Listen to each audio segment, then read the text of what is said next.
이 아이를 키우지 않으면 제가 미쳐버릴 것 같았어요. 경찰관 앞에서 그렇게 말했을 때 제 목소리는 떨리고 있었습니다. 하지만 그건 거짓말이 아니었어요. 그날 새벽 그 아이를 발견한 순간부터 제 안에서 뭔가가 완전히 바뀌어 버렸거든요. 이런 상황이 벌어진 데에는 아주 충격적인 이유가 있었습니다. 여러분은 지금 어디에 계신가요?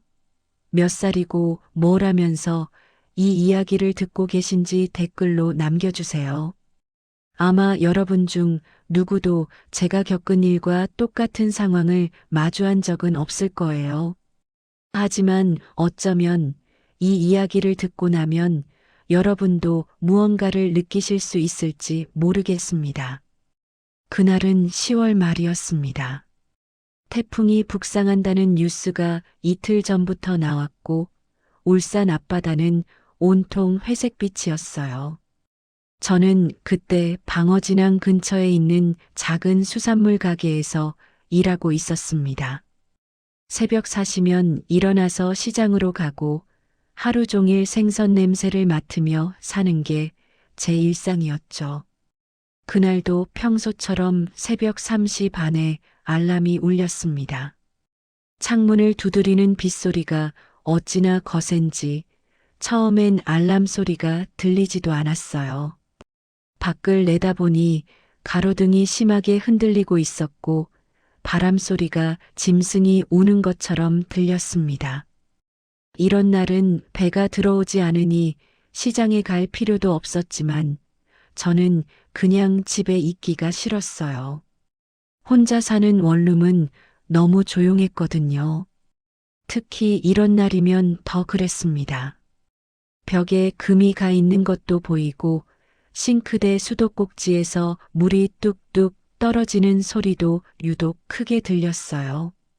그래서 저는 우비를 입고 밖으로 나갔습니다.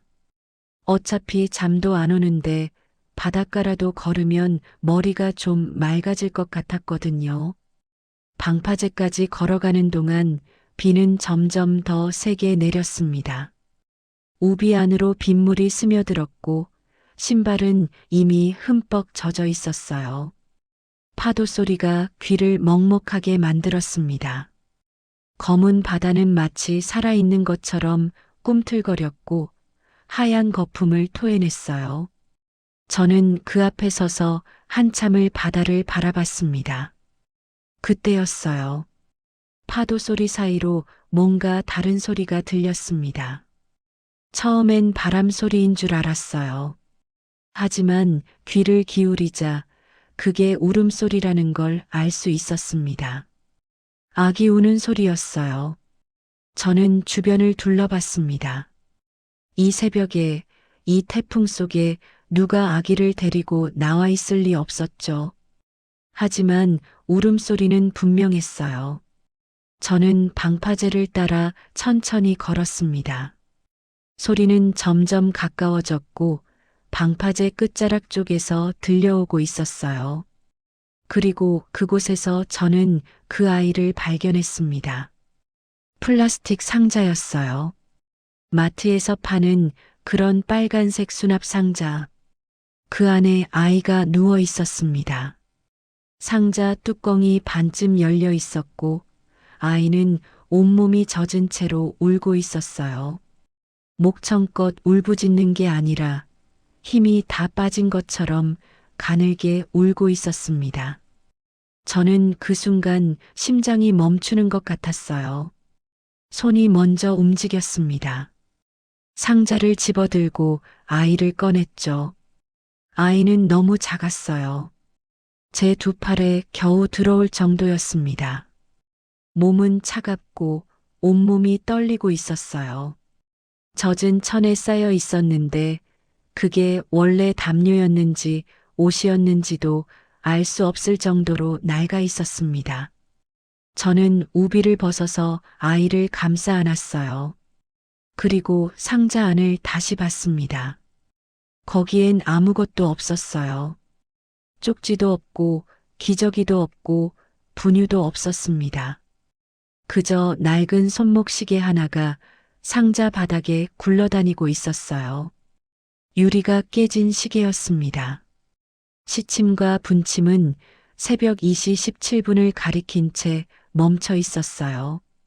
저는 그 시계를 주머니에 넣고 아이를 안은 채 뛰기 시작했습니다. 집까지는 10분 거리였지만 그날은 5분도 안 걸린 것 같아요. 숨이 턱까지 차올랐고 다리가 후들거렸지만 멈출 수가 없었습니다. 아이가 제 품에서 점점 더 차갑게 식어가는 게 느껴졌거든요. 집에 도착해서 문을 열고 들어갔을 때 저는 뭘 어떻게 해야 할지 몰랐어요. 일단 아이를 소파에 눕히고 젖은 천을 벗겼습니다. 남자아이였어요. 태어난 지 얼마 안 된 것 같았습니다. 탯줄 자국이 아직 아물지 않았거든요. 저는 수건으로 아이 몸을 닦았습니다. 그리고 제 옷장에서 가장 부드러운 티셔츠를 꺼내 아이를 감쌌어요. 아이는 울음을 멈췄습니다. 눈을 감고 있었지만 숨은 쉬고 있었어요. 작은 가슴이 가늘게 오르내리는 게 보였습니다. 119에 전화해야 한다는 생각이 들었어요. 아니면 경찰에. 하지만 저는 한참 동안 그냥 아이를 내려다보기만 했습니다. 아이의 얼굴은 새빨갰어요. 눈두덩이 퉁퉁 붓고 입술은 파랗게 질려 있었지만 그래도 숨을 쉬고 있었습니다. 살아 있었어요. 전화기를 들었다가 다시 내려놓았습니다. 그리고 다시 들었다가 또 내려놓았어요. 제 손이 떨리고 있었습니다. 왜 그랬는지 저도 잘 모르겠어요. 다만 그 순간 이 아이를 누군가에게 넘기면 안 될 것 같다는 생각이 들었습니다. 미친 생각이었죠. 저는 29살이었고 혼자 살았고 한 달에 180만 원을 벌었어요. 원룸 월세가 40만 원이었고 나머지 돈으로 먹고 살기도 빠듯했습니다. 저축은커녕 카드값 갚기도 벅찬 형편이었어요. 그런 제가 아이를 키운다는 건 말도 안 되는 일이었습니다. 하지만 저는 그 아이를 보고 있으면서 이상한 확신 같은 게 들었어요. 이 아이는 제가 키워야 한다고. 이 아이를 지금 여기서 놓치면 저는 평생 후회할 거라고요. 결국 저는 전화를 하지 않았습니다. 대신 편의점으로 뛰어갔어요. 24시간 편의점이 골목 끝에 있었거든요. 거기서 분유랑 젖병이랑 기저귀를 샀습니다. 얼마짜리를 사야 하는지도 몰랐고 어떻게 타는지도 몰랐지만 일단 샀어요. 편의점 알바생이 이상하게 쳐다봤지만 신경 쓰지 않았습니다. 집으로 돌아와서 분유를 탔어요. 설명서를 보면서 했는데도 3번이나 실패했습니다. 물 온도를 맞추는 게 이렇게 어려운 일인 줄 몰랐어요. 너무 뜨거우면 안 되고 너무 미지근해도 안 됐습니다. 손목 안쪽에 떨어뜨려서 온도를 확인하라고 했는데 그게 적당한 온도인지 어떻게 아는지 도통감이 안 왔어요. 4번째 시도 끝에 겨우 적당한 온도로 맞춘 것 같았습니다. 아이를 안고 젖병을 입에 갖다 댔어요. 아이는 처음엔 거부했습니다. 고개를 돌렸어요. 하지만 저는 포기하지 않았습니다. 계속 시도했고 결국 아이가 젖꼭지를 물었어요. 그리고 빨기 시작했습니다. 그 순간 저는 눈물이 났어요. 왜 우는지 스스로도 잘 몰랐습니다. 그냥 눈물이 흘러내렸어요. 아이가 분유를 먹는 모습을 보면서 저는 한참을 울었습니다. 소리내서 운 건 아니었어요. 그냥 눈물만 계속 흘렀습니다. 아이는 절반 정도 먹고 다시 잠들었어요. 저는 아이를 제 침대에 눕혔습니다. 그리고 옆에 누워서 아이를 바라봤어요. 작은 코, 작은 입술, 작은 손, 모든 게 너무 작고 여렸습니다. 이렇게 작은 생명이 어떻게 그 태풍 속에서 살아남았는지 믿기지 않았어요. 시계를 봤습니다. 아침 7시였어요. 밖은 여전히 어두웠고 비는 계속 내리고 있었습니다. 저는 회사에 전화를 걸어야 했어요. 오늘은 출근할 수 없다고 말해야 했죠. 아니, 사실 그것보다 더 큰 결정을 내려야 했습니다. 이 아이를 어떻게 할 것인가? 상식적으로 생각하면 답은 하나였어요. 경찰에 신고하고 아이를 보호시설에 맡기는 것. 그게 맞는 일이었습니다. 저 같은 사람이 아이를 키울 수 없었으니까요. 돈도 없고, 집도 좁고, 결혼도 안 했고, 애인도 없었어요. 가족이라곤 부산에 사시는 어머니 한 분뿐이었는데, 어머니는 3년 전부터 요양병원에 계셨습니다. 치매였어요. 하지만 저는 그 선택을 할 수가 없었습니다. 아이를 보고 있으면 자꾸 이상한 생각이 들었거든요. 이 아이가 저한테 온 건 우연이 아니라고. 그 새벽에 그 폭풍 속에서 제가 그 방파제에 간 건 이 아이를 구하기 위해서였다고요. 정신 나간 소리였죠. 저도 압니다. 하지만 그때 제 머릿속은 온통 그 생각뿐이었어요. 오전 내내 저는 아이 옆에서 뒹굴었습니다. 아이는 2시간마다 깼어요. 울었고 저는 분유를 탔습니다. 기저귀도 갈았어요. 처음엔 어떻게 하는지 몰라서 유튜브를 봤습니다.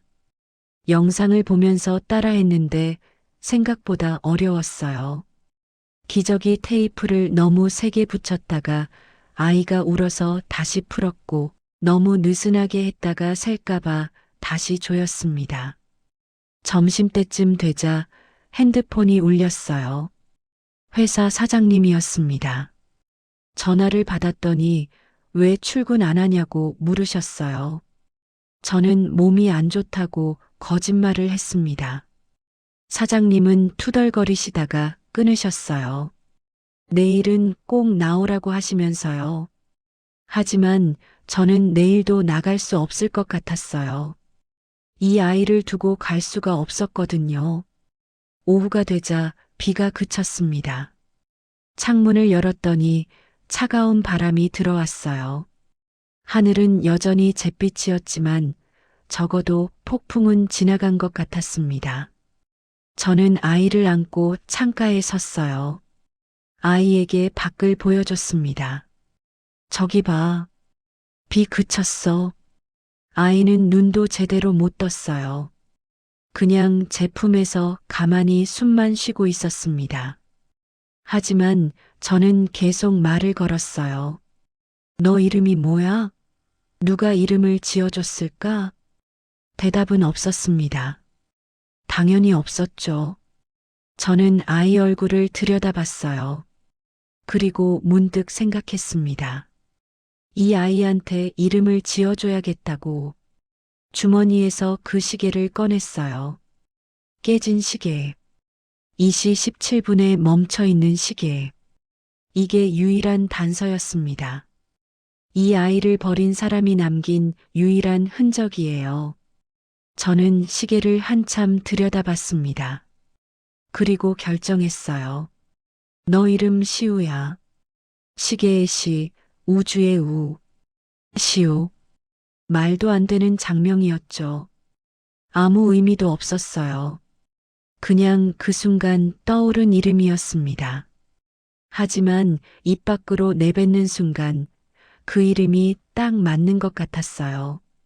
시우야. 다시 한번 불러봤습니다. 아이는 여전히 눈을 감고 있었어요. 하지만 제 목소리를 듣는 것 같았습니다. 작은 손이 까딱 움직였거든요. 그날 밤 저는 거의 잠을 자지 못했어요. 시우가 계속 울었고 저는 밤새 분유를 먹이고 기저귀를 갈았습니다. 새벽 4시쯤 되자 정신이 몽롱해졌어요. 눈을 뜨고 있는 것조차 힘들었습니다. 하지만 포기할 수 없었어요. 시우를 보고 있으면 이상하게 힘이 났거든요. 이 작은 생명이 저를 필요로 한다는 사실이 저를 움직이게 만들었습니다. 다음 날 아침 저는 결심했어요.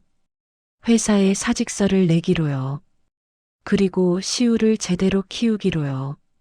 어떻게든 방법을 찾아보기로 했습니다. 미친 짓이었죠. 하지만 저는 그때 이미 정상이 아니었어요. 시우를 만난 순간부터 제 인생은 완전히 달라져 버렸으니까요. 회사를 그만두고 나서 일주일 동안 저는 정말 막막했습니다. 통장 잔고는 120만 원이었고 다음 달 월세는 어떻게 내야 할지 감도 안 잡혔어요. 하지만 시우를 보고 있으면 그런 걱정들이 잠시나마 사라졌습니다. 이 아이가 제 품에서 잠들어 있는 모습을 보면 어떻게든 해낼 수 있을 것 같았거든요. 그때 제가 찾은 게 동네 빵집 아르바이트였습니다. 방어진 시장 근처에 있는 작은 빵집이었어요. 사장님이 60대 후반의 여성분이셨는데 이름은 루아 씨였습니다. 처음 뵀을 때부터 뭔가 특이한 분이라는 느낌이 들었어요. 머리를 짧게 자르셨고 늘 깨끗한 앞치마를 두르고 계셨습니다. 말수가 적었지만 눈빛만으로도 사람을 꿰뚫어 보는 것 같았어요. 면접을 보러 갔을 때 루아 씨는 제게 물었습니다. 아이가 있나요?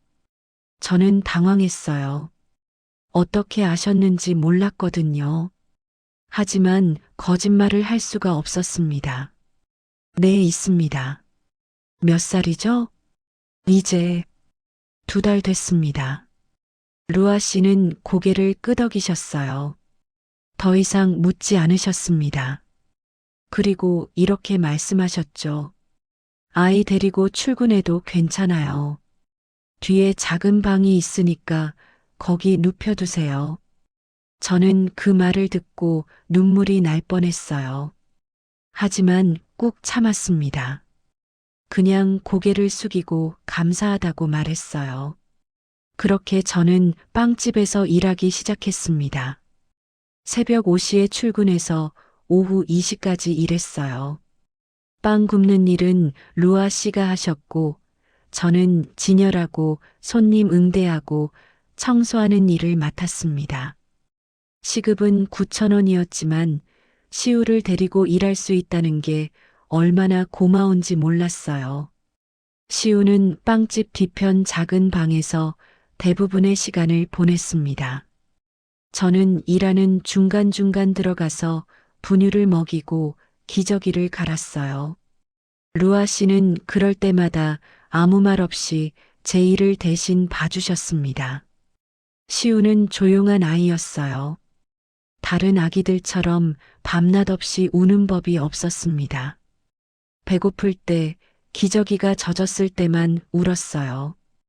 그것도 크게 울지 않고 가늘게 울었습니다. 마치 자기가 소리를 내면 안 된다는 걸 아는 것처럼요. 석 달쯤 지났을 때 시우는 웃기 시작했습니다. 제 얼굴을 보면 방긋 웃었어요. 처음 봤을 때 저는 정말 가슴이 터질 것 같았습니다. 이렇게 작은 아이가 저를 알아보고 웃어준다는 게 믿기지 않았거든요. 루아 씨도 가끔 방에 들어가서 시우를 봤어요. 하지만 안아주거나 말을 거는 법은 없었습니다. 그냥 멀리서 지켜보기만 하셨죠. 저는 루아 씨가 아이를 별로 좋아하지 않으시는 줄 알았어요. 시우가 돌이 되던 해가을, 저는 원룸에서 조금 더 넓은 투룸으로 이사했습니다. 보증금을 모으느라 1년 넘게 허리띠를 졸라맸어요. 빵집 월급에 더해서 밤에는 집에서 부업도 했습니다. 온라인으로 데이터 입력하는 일이었는데 시우가 잠든 후에 새벽까지 일했어요. 새 집은 방 2개에 거실이 딸려 있었습니다. 시우 방을 따로 꾸며줄 수 있었어요. 중고로 산 아기 침대와 작은 책장을 들였습니다. 벽에는 알파벳 포스터를 붙였어요. 시우가 좋아할 것 같았거든요. 시우는 돌이 지나면서 걷기 시작했습니다. 비틀거리면서도 열심히 걸었어요. 넘어지고 또 넘어졌지만 울지 않았습니다. 그냥 다시 일어나서 걸었어요. 그 모습을 보면서 저는 가슴이 뭉클했습니다. 이 아이는 정말 강한 아이구나 하고 생각했어요. 2돌쯤 이상한 일이 시작됐습니다. 시우가 숫자에 집착하기 시작한 거예요. 처음엔 그냥 숫자를 좋아하는 줄 알았어요. 아이들이 특정한 걸 좋아하는 건 흔한 일이니까요. 어떤 아이는 공룡을 좋아하고 어떤 아이는 자동차를 좋아하잖아요. 시우는 숫자를 좋아하는 거라고 생각했습니다. 하지만 뭔가 달랐어요. 시우는 그냥 숫자를 좋아하는 게 아니라 숫자를 이해하는 것 같았거든요. 빵집에 손님이 들어오면 시우는 그 사람이 뭘 살지 맞췄어요. 처음엔 우연인 줄 알았습니다. 하지만 너무 자주 맞췄어요. 7080%는 정확했습니다. 저 아저씨는 식빵 1개 사요. 시우가 제 옆에서 그렇게 말하면 정말로 그 손님은 식빵 1개만 사고 나갔어요. 저 할머니는 단팥빵 3개랑 우유 1개요. 그것도 맞았습니다. 저는 처음엔 신기하다고만 생각했어요. 아이가 관찰력이 좋은 건가 했죠. 하지만 점점 이상했습니다. 시우가 맞히는 게 너무 정확했거든요. 루아 씨도 눈치채셨어요. 어느 날 루아 씨가 저를 부르셨습니다. 은결이 엄마. 루아 씨는 시우를 은결이라고 부르셨어요. 처음부터 그랬습니다. 저는 시우라고 부르는데 루아 씨만 은결이라고 불렀어요. 왜 그러시냐고 여쭤본 적이 있는데 그냥 그 이름이 더 어울린다고 하셨습니다. 네, 사장님. 은결이가 이상해요. 무슨 말씀이세요? 숫자를 너무 잘 맞춰요. 그냥 잘하는 게 아니라 뭔가 보는 것 같아요. 저는 뭐라고 대답해야 할지 몰랐습니다. 사실 저도 느끼고 있었거든요. 시우가 뭔가 특별하다는 걸요. 아이한테 책 좀 사줘요. 숫자 나오는 책. 루아 씨가 그렇게 말씀하셨어요. 저는 고개를 끄덕였습니다. 그날 저녁 저는 서점에 갔습니다. 시우를 데리고 아동도서 코너에 갔어요. 숫자 관련 책들을 쭉 훑어봤습니다. 그런데 시우가 제 손을 잡아 끌었어요. 다른 쪽으로요. 시우가 이끄는 대로 따라갔더니 초등학생용 수학 문제집 코너였습니다. 시우는 거기서 멈췄어요. 그리고 한 권의 책을 가리켰습니다. 이거요. 초등학교 1학년 수학 문제집이었어요. 저는 당황했습니다. 은결아, 이건 너한테 너무 어려운 책이야. 아니에요. 이거 할 수 있어요. 시우는 고집을 부렸어요. 저는 망설였지만 결국 그 책을 사줬습니다. 어차피 몇 장 보다가 말겠지 하고 생각했어요. 하지만 시우는 그날 밤 그 문제집을 펼쳤습니다. 그리고 문제를 풀기 시작했어요. 연필을 제대로 쥐지도 못했어요. 글씨도 삐뚤삐뚤했습니다. 하지만 답은 다 맞았어요. 덧셈, 뺄셈 모두 정확했습니다. 저는 그 모습을 보면서 소름이 돋았습니다. 2돌짜리 아이가 초등학교 수학 문제를 푸는 게 정상일 리 없었거든요. 그날 밤 저는 잠을 잘 수 없었어요. 시우가 잠든 후에도 계속 생각했습니다. 이 아이를 어떻게 해야 하나? 병원에 데려가야 하나? 아니면 전문가한테 상담을 받아야 하나? 하지만 결론은 나지 않았어요. 그냥 지켜보기로 했습니다. 일단은요. 시우는 그 후로 매일 밤 문제집을 풀었습니다. 1학년 문제집을 다 풀고 나서는 2학년 걸 사달라고 했어요. 저는 또 사줬습니다. 그것도 금방 끝냈어요. 새 돌이 되던 해 시우는 이미 초등학교 6학년 수학을 풀고 있었습니다. 믿기지 않았지만 사실이었어요. 루아 씨는 그 사실을 알고도 별로 놀라지 않으셨어요. 그냥 이렇게 말씀하셨습니다. 역시 그렇군요. 무슨 말씀이세요? 은결이는 특별한 아이예요. 숫자를 보는 아이죠. 보다니요? 말 그대로예요. 우리 눈에 보이지 않는 숫자가 은결이 눈에는 보이는 거예요. 저는 이해할 수 없었습니다.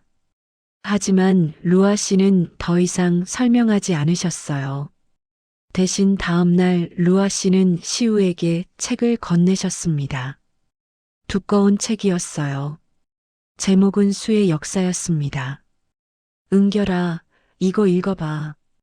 시우는 책을 받아들었어요. 그리고 고맙다고 말했습니다. 3살짜리 아이 목소리가 아니었어요. 너무 또박또박하고 정확했습니다.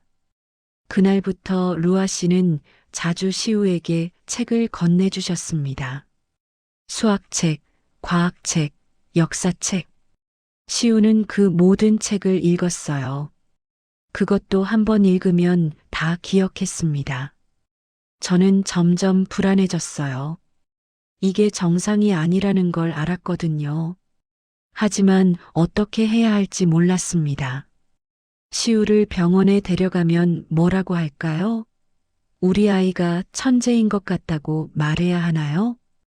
그러던 어느 날 빵집에 이상한 손님이 왔습니다. 30대 후반쯤 되어 보이는 남자였어요. 정장을 입고 있었고 가방을 들고 있었습니다. 빵집에 어울리지 않는 차림이었어요. 그 사람은 빵을 사지 않았습니다. 그냥 가게를 둘러보더니 시우를 봤어요. 시우는 그때 카운터 옆에 앉아서 책을 읽고 있었습니다. 저 아이가 사장님 따님인가요? 남자가 물었습니다. 저는 뭔가 이상한 느낌이 들었어요. 아니요.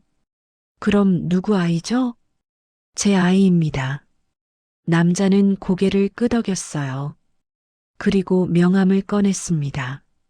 저는 교육 컨설팅 회사에서 일하고 있습니다. 혹시 영재 교육에 관심 있으신가요? 저는 명함을 받았지만 대답하지 않았어요. 남자는 미소를 지으며 말했습니다. 저 아이 특별해 보이네요. 한번 테스트를 받아보시는 게 어떨까요? 그때 루아 씨가 뒤에서 나오셨어요. 손님, 빵 안 사실 거면 나가주세요. 루아 씨 목소리가 차가웠습니다. 남자는 잠깐 루아 씨를 쳐다봤어요. 그리고 다시 저를 보며 말했습니다. 연락 주세요. 저희가 도와드릴 수 있습니다. 남자는 그렇게 말하고 나갔어요. 저는 명함을 쥐고 멍하니 서 있었습니다. 루아 씨가 제 손에서 명함을 빼앗아 갔어요. 그리고 찢어버리셨습니다. 그런 사람들 조심해요. 은결이를 노리는 사람들이 앞으로 더 많아질 거예요. 무슨 말씀이세요? 은결이 같은 아이들은 귀해요. 그래서 위험해요. 루아 씨는 그렇게 말하고 다시 안으로 들어가셨습니다. 저는 시우를 봤어요. 시우는 여전히 책을 읽고 있었습니다.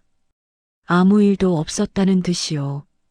그날 밤 저는 시우를 재우고 나서 한참을 생각했습니다. 시우를 어떻게 키워야 할까? 이대로 괜찮은 걸까? 답은 나오지 않았어요. 하지만 한 가지는 확실했습니다. 시우를 지켜야 한다는 것, 누구한테서든 무엇으로부터든요. 그게 제가 할 수 있는 유일한 일이었으니까요. 시우가 5살이 되던 해 겨울, 저는 처음으로 그 시계를 다시 꺼내봤습니다. 이사를 하면서 짐을 정리하다가 우연히 발견한 거예요. 서랍 깊숙한 곳에 넣어뒀던 그 깨진 시계. 2시 17분에 멈춰 있는 시계요. 시우를 발견했던 그날 밤 상자 안에 있던 유일한 물건이었습니다. 저는 시계를 손에 들고 한참을 들여다봤어요. 유리가 깨져 있었고 가죽줄은 낡아서 군데군데 갈라져 있었습니다. 뒷면을 보니 작은 글씨가 새겨져 있었어요. D, Y, 2019 이니셜이었습니다. 그동안 한 번도 제대로 보지 않았던 글씨였어요.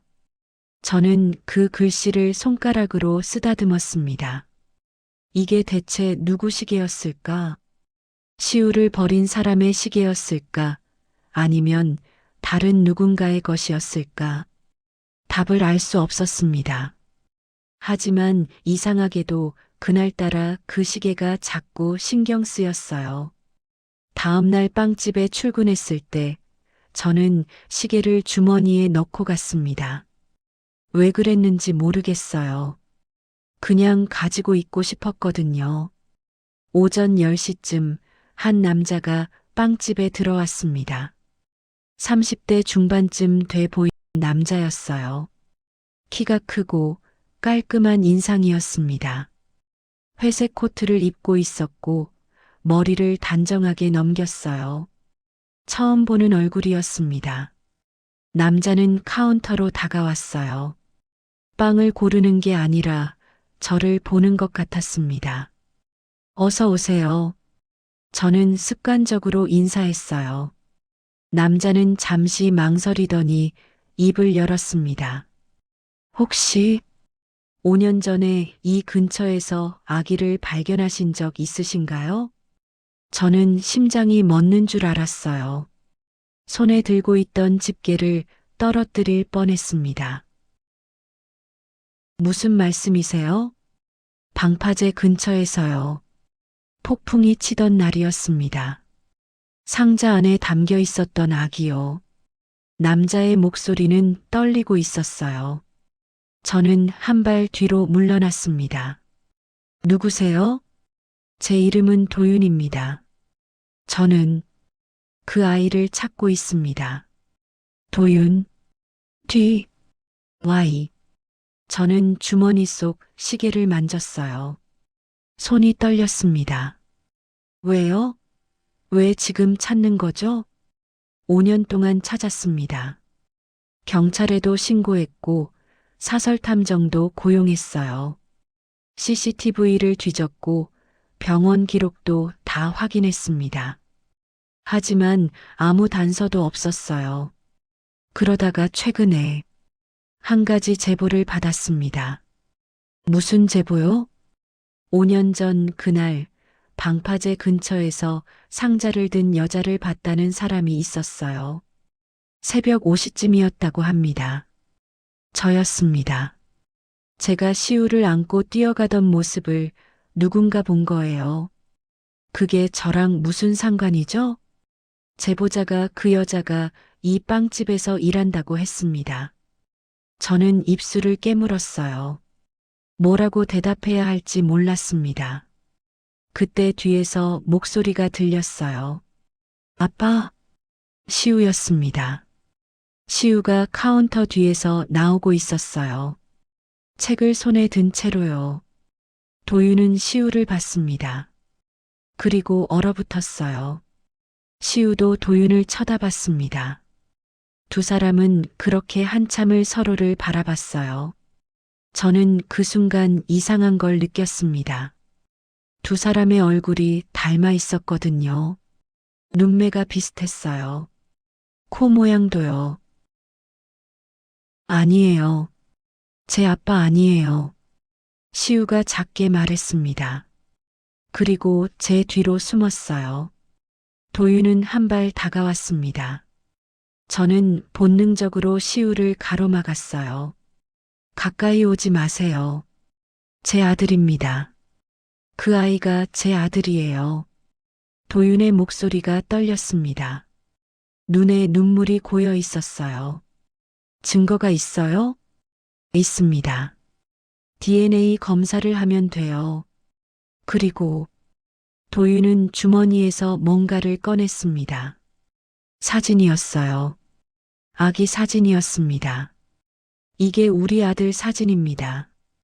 태어난 지 이틀 됐을 때 찍은 거예요. 저는 사진을 봤어요. 그 아기는 시우였습니다. 똑같았어요. 이건 어떻게 제 아들은 태어나자마자 유괴당했습니다. 병원에서요. 누군가 신생아실에 침입해서 아이를 데려갔어요. CCTV에는 여자 한 명이 찍혔는데 얼굴은 확인할 수 없었습니다. 경찰은 인신매매 조직의 소행일 거라고 했어요. 제 머릿속이 하얘졌습니다. 그런데 왜 방파제에? 모릅니다. 아마 거래가 틀어졌거나 계획이 바뀐 걸 겁니다. 어쩌면 양심의 가책을 느꼈을 수도 있고요. 중요한 건 제 아들이 살아있다는 겁니다. 그리고 지금 여기 있다는 거예요. 저는 시우를 내려다봤습니다. 시우는 제 옷을 꽉 붙잡고 있었어요. 떨고 있었습니다. 안 돼요. 이 아이는 제 아들이에요. 법적으로는 아닙니다. 아이를 정식으로 입양하셨나요? 저는 대답할 수 없었어요. 입양 절차를 밟지 않았거든요. 그냥 키웠을 뿐이었습니다. 신고도 안 하셨죠? 유기된 아이를 발견하면 즉시 경찰에 신고해야 합니다. 그걸 하지 않으신 거예요. 저는 이 아이를 구했어요. 폭풍 속에서 죽어가던 아이를 구한 거라고요. 감사합니다. 정말로요. 당신이 아니었다면 제 아들은 죽었을 겁니다. 하지만 이제 아이를 돌려주셔야 해요. 안 돼요. 제 목소리가 커졌습니다. 손님 몇 명이 저를 쳐다봤어요. 하지만 신경 쓸 겨를이 없었습니다. 5년 동안 제가 키웠어요. 밤새 깨서 분유 먹이고 아플 때 병원 데려가고 걷는 법 가르치고 말하는 법 가르쳤어요. 이 아이한테 저는 엄마예요. 당신은 아무것도 아니고요. 도윤은 고개를 떨구었습니다. 한참 동안 아무 말도 하지 않았어요. 그러다가 천천히 고개를 들었습니다. 저도 5년 동안 이 아이를 찾았습니다. 하루도 빠짐없이요. 제 아내는, 아이 엄마는 아이가 사라진 후 6개월 만에 스스로 목숨을 끊었어요. 저는 숨이 막혔습니다. 아이를 찾지 못한 죄책감 때문이었습니다. 자기가 아이를 지키지 못했다고, 자기 때문에 아이가 죽었다고 생각한 거예요. 저는 아내도 잃고 아들도 잃었습니다. 도윤의 눈에서 눈물이 흘러내렸어요. 제발, 제 아들을 돌려주세요. 그게 제가 살아갈 유일한 이유예요. 저는 뭐라고 말해야 할지 몰랐습니다. 그냥 시우를 꽉 안았어요. 시우도 저를 꽉 안았습니다. 엄마, 저 여기 있을래요. 시우가 울먹이며 말했습니다. 제 가슴이 찢어지는 것 같았어요. 그때 루아 씨가 나오셨습니다. 루아 씨는 상황을 파악하시고는 도윤에게 말씀하셨어요. 손님, 일단 나가주세요. 여기서 이야기할 문제가 아닙니다. 하지만 아이가 보고 있어요. 이런 모습 보여주고 싶으세요? 도윤은 시우를 봤습니다. 시우는 울고 있었어요. 도윤은 주먹을 쥐었다가 폈습니다. 그리고 고개를 끄덕였어요. 알겠습니다. 하지만 저는 포기하지 않을 겁니다. 변호사를 통해서 정식으로 연락드리겠습니다. 도윤은 그렇게 말하고 나갔어요. 저는 그 자리에 주저앉았습니다. 다리에 힘이 풀렸거든요. 시우가 제 옆에 앉았어요. 엄마, 괜찮아요? 응, 괜찮아. 하지만 괜찮지 않았어요. 전혀요. 그날 저녁 집으로 돌아온 후 저는 시계를 다시 꺼냈습니다. 뒤, Y, 도윤. 이게 도윤의 시계였던 거예요. 그럼 왜 시우와 함께 있었던 걸까요? 다음 날 도윤에게서 연락이 왔습니다. 정식 문서였어요. 친권 확인 소송을 제기하겠다는 내용이었습니다. 저는 변호사를 찾아갔어요. 법률 상담을 받았습니다. 변호사는 고개를 저었어요. 이기기 힘듭니다. 생물학적 부모가 친권을 주장하면 양육자는 법적으로 아무 권리가 없어요. 게다가 정식 입양 절차도 밟지 않으셨고요. 그럼 어떻게 해요? 최선을 다해보겠지만 솔직히 말씀드리면 가망이 없습니다. 저는 무너졌습니다. 시우를 빼앗길 거라는 생각에 미칠 것 같았어요. 한 달 후 법원에서 첫 번째 심리가 열렸습니다. 도윤이 나왔고 저도 나갔어요. 도윤은 DNA 검사 결과를 제출했습니다. 시우가 자신의 친아들이라는 증거였어요. 저는 아무것도 제출할 게 없었습니다. 판사는 시우를 만나보겠다고 했어요. 아이의 의견을 듣겠다는 거였습니다. 시우는 법원에 왔을 때 무척 긴장해 있었어요. 판사 앞에 섰을 때 시우는 떨고 있었습니다. 은결아, 내가 누구랑 살고 싶은지 말해줄 수 있니? 판사가 부드럽게 물었습니다. 시우는 저를 봤어요. 그리고 도윤을 봤습니다. 저는 엄마랑 살고 싶어요. 엄마가 누구지? 시우는 저를 가리켰습니다. 저 사람이요. 도윤의 얼굴이 일그러졌어요. 하지만 아무 말도 하지 않았습니다. 심리는 계속됐습니다. 한 달에 한 번씩 법원에 갔어요. 그때마다 도윤도 있었고 저도 있었습니다. 시우는 집에 두고 갔어요. 더 이상 이 모습을 보여주고 싶지 않았거든요. 세 번째 심리가 끝나고 도윤이 저를 불렀습니다. 잠깐 이야기 좀 할 수 있을까요? 저는 망설였지만 결국 따라갔어요. 법원 앞 카페에 앉았습니다. 제 시계를 가지고 계시죠? 도윤이 먼저 입을 열었습니다. 저는 놀랐어요. 어떻게? 아이와 함께 있었을 겁니다. 유괴범이 제 시계를 가져갔거든요. 아마 증거를 남기려고 했던 것 같아요. 무슨 증거요? 제가 아이를 버렸다는 증거요. 저는 이해할 수 없었습니다. 당신이 버린 게 아니잖아요. 유괴당한 거라고 했잖아요. 그건 제가 했던 말입니다. 경찰한테도 모두한테 그렇게 말했어요.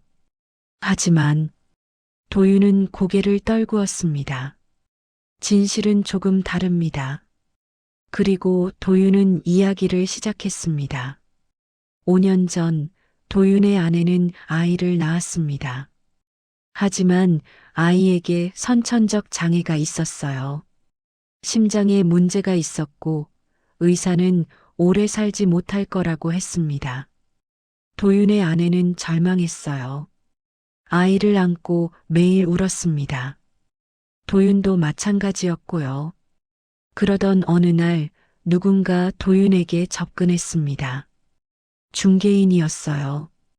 아이를 원하는 부부가 있다고 돈을 주겠다고 했습니다. 도윤은 거절했어요. 하지만 아내는 달랐습니다. 아내는 그 제안을 받아들였어요. 아이가 어차피 오래 못 산다면 차라리 아이를 원하는 사람에게 주는 게 낫다고 생각한 거예요. 도윤은 반대했지만 아내를 막을 수 없었습니다. 결국 거래가 성사됐어요. 하지만 거래 당일 뭔가 잘못됐습니다. 중개인이 아이를 데려간 후 연락이 끊긴 거예요. 약속한 돈도 오지 않았습니다. 도윤은 그제야 사기를 당했다는 걸 깨달았어요. 경찰에 신고했지만 유괴 사건으로 위장했습니다. 자신들이 아이를 팔려고 했다는 사실을 숨긴 거예요. 제 아내는 그 사실을 견디지 못했습니다. 자기가 아이를 죽였다고 생각한 거예요. 그래서 도윤은 말을 잇지 못했습니다. 저는 할 말을 잃었어요. 이게 진실이었다니. 그래서 지금 아이를 찾는 건 속죄하려고요? 그렇습니다. 그리고 정말로 아이를 사랑하고 싶어서요. 이번엔 제대로요. 저는 도윤을 바라봤습니다. 그의 눈에는 진심이 담겨 있었어요. 하지만 저는 용서할 수 없었습니다. 당신은 아이를 버렸어요. 팔려고까지 했고요. 그런 사람이 무슨 자격으로 이제 와서 아빠 행세를 해요? 자격이 없다는 거 압니다. 하지만 포기할 수 없어요. 저는 자리에서 일어났습니다. 저도 포기 안 해요. 절대로요. 그리고 카페를 나왔어요. 하지만 마음 한편으로는 알고 있었습니다. 이 싸움에서 제가 이길 수 없다는 걸요. 판결이 나오기 일주일 전, 저는 루아 씨와 마주 앉아 있었습니다. 빵집 문을 닫은 후였어요. 밖은 이미 어두웠고 가게 안은 고요했습니다. 루아 씨는 차를 2잔 따라주셨어요. 따뜻한 김이 올라왔습니다. 변호사가 뭐래요? 루아 씨가 물으셨어요. 저는 고개를 저었습니다. 이길 수 없대요. DNA 검사 결과가 결정적이래요. 도윤이 생물학적 아버지인 게 증명됐으니까요. 은결이 의견은요? 아이가 저랑 살고 싶다고 했지만 그것만으론 부족하대요. 법적으로 친권은 생물학적 부모에게 있다고요. 루아 씨는 한숨을 쉬셨어요. 그리고 한참 동안 아무 말씀도 하지 않으셨습니다. 서진 씨, 루아 씨가 제 이름을 불렀어요. 평소에는 그냥 은결이 엄마라고 부르셨는데 그날은 달랐습니다. 네, 은결이한테 뭐가 최선일까요? 저는 대답할 수 없었어요. 사실 그 질문이 제일 무서웠거든요. 당신이 원하는 게 뭔지가 아니라 은결이한테 뭐가 좋을지 생각해 봤어요? 저랑 있는 게 좋죠. 5년 동안 같이 살았는 걸요. 맞아요. 하지만 앞으로는요? 루아 씨는 테이블 위에 신문 하나를 펼쳤습니다. 며칠 전 기사였어요. 영재 교육 프로그램에 관한 내용이었습니다. 은결이는 특별한 아이예요. 그 재능을 키워주려면 돈이 필요해요. 좋은 선생님, 좋은 환경, 좋은 기회. 당신이 그걸 다 줄 수 있나요? 저는 입술을 깨물었습니다. 노력하면 할 수 있어요. 얼마나요? 당신 월급이 얼마예요? 200만 원? 그걸로 아이 교육비 대고 월세 내고 생활비 쓰고 남는 게 있나요? 그래도 도윤이라는 사람은 달라요. 제가 알아봤어요. 그 사람은 건축회사 이사예요. 연봉이 억 단위고요. 강남에 아파트도 있대요. 은결이한테 최고의 교육을 시켜줄 수 있어요. 저는 고개를 저었어요. 눈물이 났습니다. 돈이 다가 아니잖아요. 맞아요. 하지만 현실이에요. 은결이는 지금 초등학교 고학년 수학을 풀고 있어요. 5살짜리가요. 그 아이한테 필요한 건 당신의 사랑만이 아니에요. 제대로 된 교육이 필요해요. 저도 시우한테 교육시켜줄 수 있어요. 은결이요. 그 아이 이름은 은결이에요. 루아 씨의 목소리가 단호했습니다. 저는 멈칫했어요. 왜 자꾸 은결이라고 부르세요? 이름은 시우라고요. 시우는 당신이 지은 이름이에요. 하지만 그 아이 진짜 이름은 은결이었어요. 출생신고서에 그렇게 나와 있었거든요. 저는 몰랐던 사실이었습니다. 도윤이가 지은 이름이에요. 아내랑 같이요. 은결, 은혜로운 결실이라는 뜻이래요. 저는 울음을 터뜨렸습니다. 견딜 수가 없었어요. 그럼 저는 뭐예요? 5년 동안 키운 건 아무것도 아니에요? 아니에요. 당신이 없었으면 은결이는 죽었어요. 당신은 그 아이 생명의 은인이에요. 하지만 루아 씨는 잠시 말을 멈추셨어요. 그리고 천천히 이어가셨습니다. 하지만 은인이라고 해서 그 아이 인생을 다 책임질 순 없어요. 때로는 놓아주는 게 진짜 사랑이에요. 그날 밤 집에 돌아와서 저는 잠들지 못했습니다. 시우. 아니, 은결이가 제 옆에서 자고 있었어요. 고른 숨소리를 내며 평화롭게 잠들어 있었습니다. 저는 은결이 얼굴을 한참 들여다봤어요. 작았던 아기가 이렇게 컸습니다. 이제는 제 무릎까지 오는 키가 됐어요. 말도 또박또박하고 책도 혼자 읽고 숫자 문제도 뚝딱 풀어냅니다. 하지만 여전히 제품이 필요했어요. 밤에 무서운 꿈을 꾸면 제 방으로 와서 안겼고 아플 때는 저만 찾았습니다.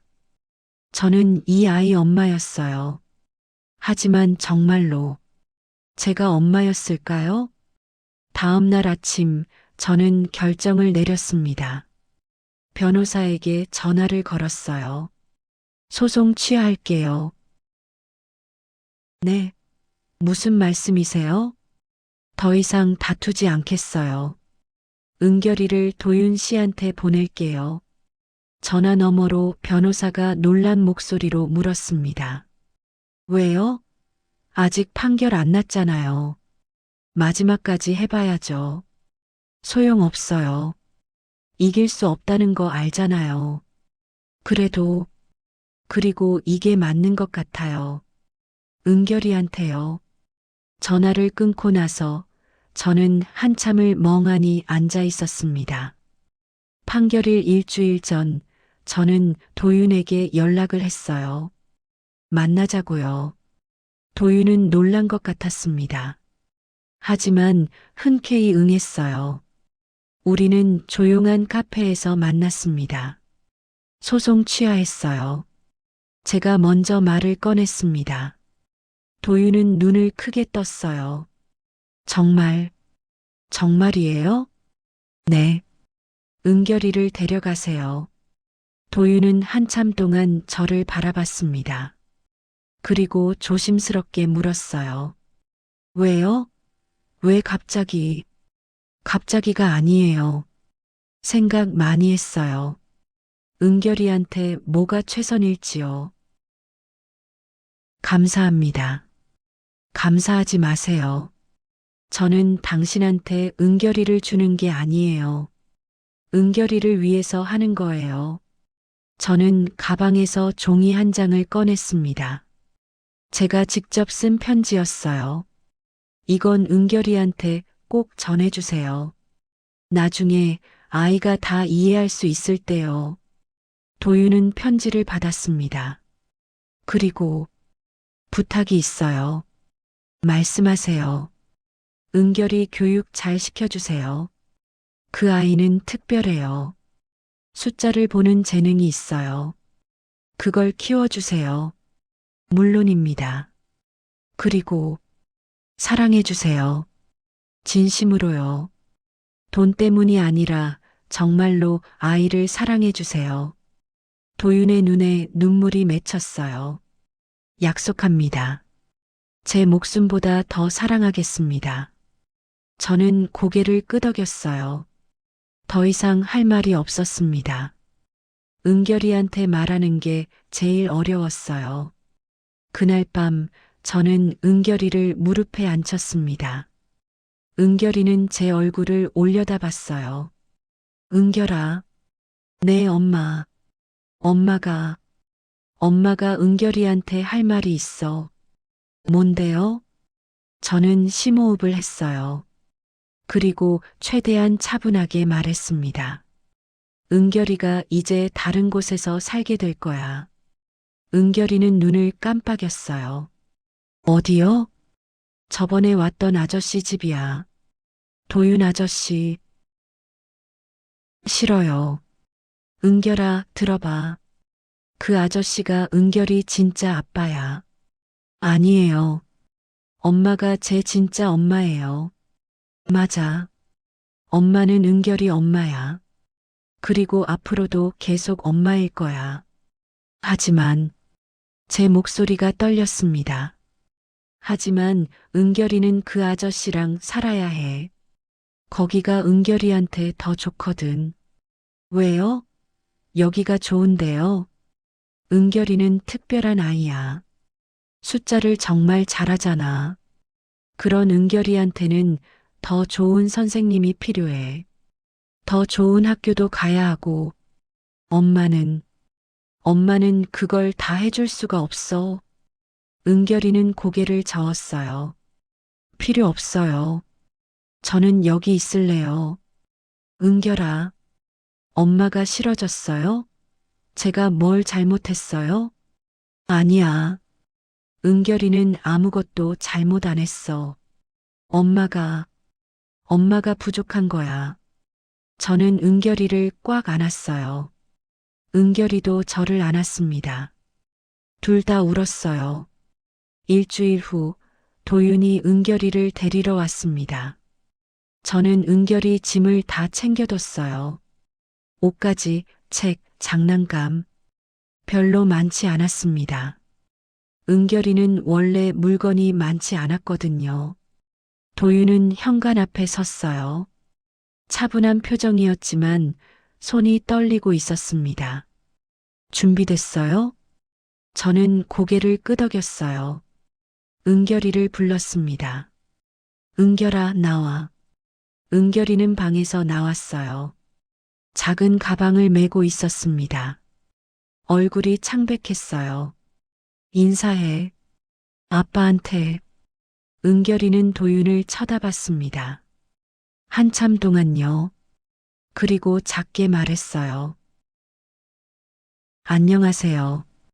도윤은 무릎을 꿇고 은결이와 눈높이를 맞췄습니다. 은결아, 나는 내 아빠야. 앞으로 우리 같이 살 거야. 잘 지내보자. 은결이는 대답하지 않았어요. 그냥 저를 봤습니다. 저는 은결이한테 다가갔어요. 마지막으로 꽉 안았습니다. 은결아, 엄마 사랑해. 저도 사랑해요. 힘들면 언제든지 엄마한테 전화해. 알았지? 네. 그리고 공부 열심히 해. 은결이는 똑똑하니까 뭐든지 할 수 있어. 엄마, 울지 마. 엄마도 참을게. 우리 은결이도 참아야지. 하지만 우리 둘 다 울고 있었어요. 도윤이 은결이 손을 잡았습니다. 은결이는 뒤를 돌아봤어요. 저를 계속 쳐다봤습니다. 저는 손을 흔들었어요. 웃으려고 했지만 입이 떨렸습니다. 잘 가, 은결아. 은결이가 문 밖으로 나갔어요. 도윤과 함께요. 문이 닫혔습니다. 저는 그 자리에 주저앉았어요. 그리고 소리내서 울었습니다. 첫 한 달이 제일 힘들었어요. 집이 너무 조용했습니다.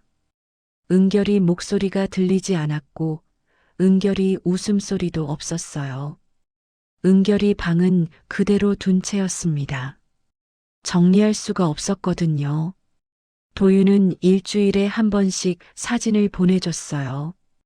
은결이가 새 학교에 적응하는 모습, 새 집에서 공부하는 모습, 은결이는 점점 밝아지는 것 같았습니다. 하지만 제가 보낸 영상 통화 요청은 받지 않았어요. 도윤이 말하길 은결이가 아직 준비가 안 됐대요. 저를 보면 울어서 힘들다고요. 저는 이해했습니다. 아팠지만요. 석 달쯤 지났을 때 도윤에게서 전화가 왔습니다. 은결이가 영재학교에 합격했어요. 정말요? 네. 전국에서 손꼽히는 학교래요. 은결이 실력이 얼마나 뛰어난지 모두가 놀랐대요. 저는 울컥했어요. 자랑스러웠습니다. 잘했네요, 은결이. 서진 씨 덕분이에요. 은결이 재능을 제일 먼저 알아본 사람이 당신이잖아요. 감사해요. 알려줘서. 그리고 은결이가 당신한테 하고 싶은 말이 있대요. 뭐래요? 다음 주 토요일에 발표회가 있어요. 은결이가 수학 발표를 한대요. 와줄 수 있어요? 저는 망설였어요. 가도 돼요? 은결이가 원해요. 엄마가 꼭 와야 한대요. 제 눈에서 눈물이 흘렀습니다. 갈게요. 꼭요. 토요일 저는 서울로 올라갔어요. 강남에 있는 영재학교였습니다. 엄청나게 큰 건물이었어요. 발표회장에 들어갔을 때 은결이가 무대 위에 서 있었습니다. 정장을 입고 있었어요. 너무 의젓해 보였습니다. 은결이는 무대에서 수학 문제를 풀었어요. 고등학교 수준의 문제였는데 척척 풀어냈습니다. 관중석에서 박수가 터져 나왔어요. 저는 맨 뒷줄에 앉아서 지켜봤습니다. 가슴이 벅찼어요. 발표가 끝난 후 은결이가 저를 봤어요.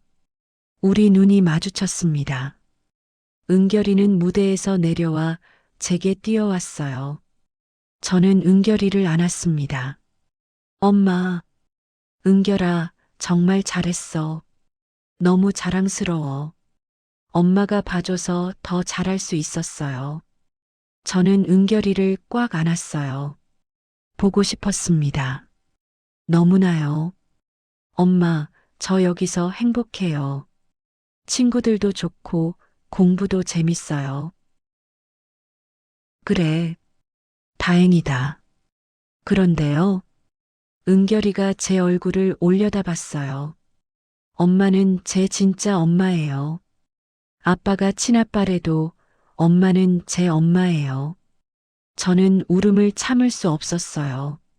응, 엄마도 은결이가 내 딸이야. 영원히. 그날 이후로 저는 한 달에 한 번씩 은결이를 만났습니다. 도윤이 허락해줬어요. 은결이는 점점 더 똑똑해졌고 더 자신감 있게 자랐습니다. 하지만 은결이가 저를 볼 때마다 하는 말이 있었어요. 엄마, 제가 크면 엄마한테 큰 집 사줄 거예요. 그래서 같이 살 거예요. 저는 웃으면서 대답했습니다. 그래, 은결아. 엄마가 기다릴게. 은결이는 제품을 떠났지만 마음은 여전히 제게 향해 있었어요. 그걸로 충분했습니다. 적어도 지금은요. 은결이가 20살이 되던 해봄, 저는 예상치 못한 전화를 받았습니다. 엄마, 저 이번 학기 휴학할 거예요. 은결이는 그때 서울대학교 수학과 3학년이었어요. 성적은 전교 수석이었고 교수들은 은결이를 천재라고 불렀습니다. 졸업하면 바로 대학원에 진학해서 연구자가 될 거라고들 했어요. 왜? 무슨 일 있어? 아니요. 그냥 생각할 시간이 필요해요. 은결이 목소리가 평소와 달랐어요. 뭔가 지쳐 있는 것 같았습니다. 은결아, 혹시 힘든 일 있으면 엄마한테 말해. 나중에 얘기할게요. 지금은 괜찮아요. 전화를 끊고 나서 저는 불안했어요. 하지만 은결이가 말하고 싶을 때까지 기다리기로 했습니다. 일주일 후 은결이가 울산으로 내려왔어요. 혼자였습니다. 방어진 바닷가에서 만났어요. 은결이가 원한 장소였습니다. 우리는 방파제를 따라 걸었어요. 15년 전 제가 은결이를 처음 발견했던 그곳이었습니다. 엄마, 은결이가 먼저 입을 열었어요. 여기가 제가 태어난 곳이죠? 응. 정확히는 태어난 곳은 아니지만 엄마가 널 처음 만난 곳이야. 여기서 저를 발견했을 때 뭘 생각하셨어요? 저는 그때를 떠올렸습니다. 폭풍이 몰아치던 새벽, 울고 있던 작은 아기. 살려야겠다고 생각했어. 이 작은 생명을 내가 지켜야겠다고. 은결이는 바다를 바라봤어요. 한참 동안 아무 말도 하지 않았습니다. 저는 제가 누군지 모르겠어요. 무슨 말이야? 아빠는 제가 천재라고 해요. 교수님들도 그렇고요. 다들 제가 특별하다고, 대단하다고 말해요. 하지만 은결이 목소리가 떨렸습니다. 저는 그냥 숫자가 보일 뿐이에요. 다른 사람들한테는 안 보이는 게 제게는 보여요. 그게 제 의지가 아니거든요. 그냥 보이는 거예요. 저는 은결이 어깨에 손을 얹었어요. 그게 은결이 재능이잖아. 재능이 아니라 저주 같아요. 사람들이 저한테 기대하는 게 너무 많아요. 계속 더 높이 올라가야 하고, 더 어려운 문제를 풀어야 하고, 더 완벽해야 해요. 지쳐요. 은결이가 처음으로 약한 모습을 보였어요. 눈에 눈물이 고였습니다. 엄마, 저 그냥 평범하게 살고 싶어요. 저는 은결이를 안았습니다. 이제는 제 키보다 더 큰 은결이었지만 여전히 제 품에 안기는 건 똑같았어요. 은결아, 넌 평범하지 않아. 그리고 그게 나쁜 게 아니야. 하지만 저는 잠시 말을 멈췄어요. 그리고 천천히 이어갔습니다. 하지만 내가 원하는 걸 해야 해. 다른 사람들이 원하는 게 아니라 내가 진짜 하고 싶은 거. 저는 뭘 하고 싶은지 모르겠어요. 그럼 찾아봐. 천천히. 엄마가 옆에 있을게. 은결이는 고개를 끄덕였어요. 그리고 한참을 제 품에 안겨 있었습니다. 그날 이후로 은결이는 울산에 머물렀어요. 제 집에서 같이 살았습니다. 도윤은 처음엔 걱정했지만 결국 허락했어요. 은결이가 필요한 게 뭔지 서진 씨가 더 잘 아실 것 같아요. 도윤이 전화로 그렇게 말했습니다. 저는 감사했어요. 은결이는 빵집에서 저를 도왔습니다. 루아 씨는 이미 돌아가신 후였어요. 3년 전에 평화롭게 잠드셨습니다. 빵집은 제가 물려받았어요. 루아 씨가 유언으로 남기셨거든요. 은결이는 빵을 굽는 법을 배웠어요. 처음엔 서툴렀지만 금방 익혔습니다. 역시 무엇이든 잘하는 아이였어요.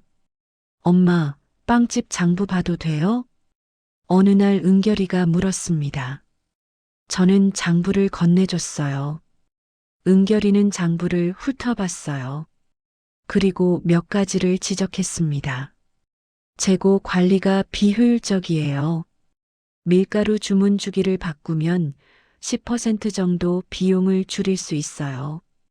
그리고 빵 가격을 조정하면 은결이는 계속 말했어요. 숫자들이 머릿속에서 계산되는 게 보였습니다. 월 매출을 20% 늘릴 수 있을 것 같아요. 저는 놀랐어요. 정말? 네. 해볼까요? 그래, 해보자.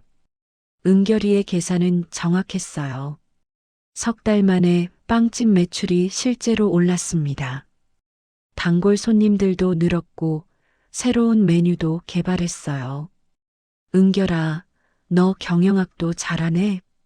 숫자는 다 똑같아요, 엄마. 그냥 응용만 다를 뿐이에요. 은결이는 웃으며 말했습니다. 예전보다 훨씬 밝은 얼굴이었어요. 1년이 지났을 때 은결이가 말했습니다. 엄마, 저 복학할래요. 정말? 네.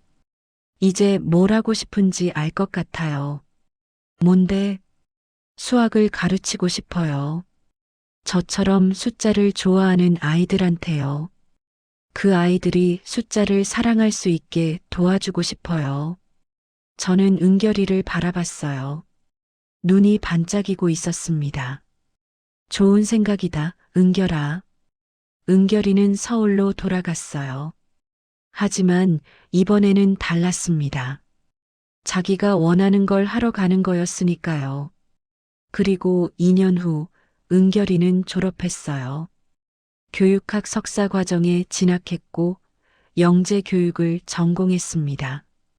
은결이는 방학마다 울산으로 내려왔어요. 그리고 동네 아이들한테 무료로 수학을 가르쳤습니다. 아이들은 은결이를 좋아했어요. 은결이는 숫자를 재미있게 가르쳤거든요. 숫자는 무섭지 않아요. 숫자는 친구예요. 은결이가 아이들한테 말했습니다. 아이들은 고개를 끄덕였어요. 어느 날 도윤이 울산으로 내려왔습니다. 서진 씨, 오랜만이에요. 도윤은 많이 늙어 있었어요. 머리에 흰머리가 많이 섞였고 주름도 깊어졌습니다. 하지만 눈빛은 여전히 따뜻했어요. 왜 오셨어요? 은결이 보러 왔어요. 그리고 당신도요. 우리는 카페에 앉았습니다. 도윤은 커피를 한 모금 마시고 입을 열었어요. 고맙습니다. 뭐가요? 은결이를 잘 키워주셔서요. 제가 했어야 할 일을 당신이 다 하셨어요. 당연한 일 했을 뿐이에요. 아니에요. 당연한 게 아니에요. 당신은 아무 의무도 없었어요. 그런데도 은결이를 사랑해 주셨고 지금도 사랑하고 계시잖아요. 도윤의 목소리가 떨렸습니다. 저는 은결이한테 좋은 아빠가 아니었어요. 돈은 많이 줬지만 사랑은 부족했어요. 은결이가 힘들어할 때 옆에 없었고요. 지금이라도 있으면 되죠. 맞아요. 그래서 제가 결정했어요. 뭐요? 회사 그만둘 거예요. 그리고 여기로 내려올 거예요. 저는 놀랐어요. 왜요? 은결이 곁에 있고 싶어요. 이제라도 제대로 된 아빠가 되고 싶어요. 그리고 도윤은 잠시 망설이더니 말했습니다. 당신 곁에도 있고 싶어요. 저는 당황했어요. 무슨 사랑한다는 말은 아니에요. 그럴 자격도 없고요. 하지만 당신과 함께 은결이를 돌보고 싶어요. 우리 셋이 가족처럼요. 저는 뭐라고 대답해야 할지 몰랐습니다. 생각해 보세요. 은결이도 원할 거예요. 도윤은 그렇게 말하고 일어났어요. 그날 밤 저는 은결이와 이야기했습니다. 아빠가 여기로 내려온대. 알아요. 아빠한테 들었어요. 어떻게 생각해? 은결이는 잠시 생각하더니 대답했어요. 좋아요. 엄마랑 아빠랑 저랑 셋이 같이 사는 거요. 진짜 가족처럼요. 하지만 우리는 전통적인 가족은 아니죠. 아빠랑 엄마는 부부가 아니고 저는 엄마 친딸도 아니에요. 하지만 은결이는 미소 지었어요. 우리는 서로를 선택했잖아요. 피가 아니라 마음으로 연결된 가족이에요. 그게 더 특별한 것 같아요. 저는 은결이를 안았습니다. 그래, 우리는 가족이야. 한 달 후 도윤이 울산으로 이사했어요. 우리 집 근처에 작은 집을 구했습니다. 너무 가깝지도 너무 멀지도 않은 거리였어요. 도윤은 작은 건축 사무소를 차렸어요. 울산 지역 주택들을 설계하는 일이었습니다. 바쁘지 않았지만 행복해 보였어요. 우리 셋은 자주 함께 식사했습니다. 일주일에 3번 정도요. 번갈아 가면서 요리를 했어요. 도윤은 요리를 못했지만 열심히 배웠습니다. 아빠, 이건 좀. 은결이가 도윤이 만든 김치찌개를 먹고 얼굴을 찡그렸어요. 왜? 맛없어? 짜요. 소금을 너무 많이 넣으셨어요. 아, 미안. 다음엔 잘할게. 우리는 웃었어요. 평범한 가족의 모습이었습니다. 은결이는 석사를 마치고 박사 과정에 들어갔어요. 하지만 서울이 아니라 울산에 있는 대학이었습니다. 교수님과 함께 온라인 영재 교육 프로그램을 개발하는 일이었어요. 전국 어디서든 재능 있는 아이들이 교육받을 수 있게 하고 싶어요. 은결이가 말했습니다. 저는 자랑스러웠어요. 어느 가을날 우리 셋은 다시 방파제로 갔습니다. 15년 전 제가 은결이를 발견했던 바로 그 자리였어요. 바다는 잔잔했고 하늘은 맑았습니다. 여기서 모든 게 시작됐네요. 은결이가 말했습니다. 응, 폭풍이 치던 밤이었어. 제가 대답했어요. 저를 구해줘서 고마워요, 엄마. 엄마가 더 고마워. 은결이가 엄마 인생을 바꿔줬어. 도윤이 우리를 바라봤어요. 저도 고맙습니다. 두 분 다요. 우리는 서로를 바라봤습니다. 그리고 웃었어요. 파도가 밀려왔다가 빠져나갔어요. 반복되는 리듬이었습니다. 끝없이 계속되는 흐름이었죠. 우리도 그랬어요. 상처받고 헤어지고 다시 만나고 그렇게 흐르면서 결국 하나가 됐습니다. 피로 맺어진 가족은 아니었어요. 하지만 선택으로 맺어진 가족이었습니다. 그게 더 강했어요. 더 진실했고요. 은결이가 제 손을 잡았어요. 도윤도 은결이 손을 잡았습니다. 우리 셋은 그렇게 서서 바다를 바라봤습니다. 그리고 저는 알았어요. 15년 전 그 폭풍의 밤, 제가 은결이를 발견한 건 우연이 아니었다는 거리요. 운명이었습니다. 우리를 하나로 만들기 위한 삶의 선물이었어요. 엄마, 내일 뭐 해요? 은결이가 물었습니다. 빵 굽지. 너도 도와줄 거야? 당연하죠. 아빠도요? 나도? 도윤이 놀란 척 물었어요. 네. 우리 셋이서요. 은결이가 웃었습니다. 우리는 다시 웃었어요. 그리고 함께 집으로 돌아갔습니다. 우리 집으로요. 바람이 불었어요. 따뜻한 바람이었습니다. 새로운 계절이 시작되고 있었어요. 우리 가족에게도 새로운 시작이었습니다. 그날 이후로 10년이 더 흘렀습니다. 은결이는 교수가 됐어요. 영재 교육 분야에서 가장 영향력 있는 학자 중 한 명이 됐습니다. 하지만 여전히 주말이면 빵집에 와서 빵을 구웠어요. 도유는 환갑이 넘었지만 여전히 건축 일을 하고 있었어요. 이제는 은결이만큼 요리도 잘했습니다. 저는 60을 넘겼어요. 머리가 하얗게 샜고 허리도 굽었습니다. 하지만 여전히 매일 아침 빵을 구웠어요. 우리는 여전히 함께 살고 있었습니다. 가끔 사람들이 물었어요. 우리가 어떤 관계냐고요. 저는 이렇게 대답했습니다. 가족이요. 그냥 가족이에요. 그걸로 충분했어요. 우리는 피로 맺어지지 않았지만 사랑으로 맺어졌으니까요. 그리고 그게 진짜 가족이었으니까요.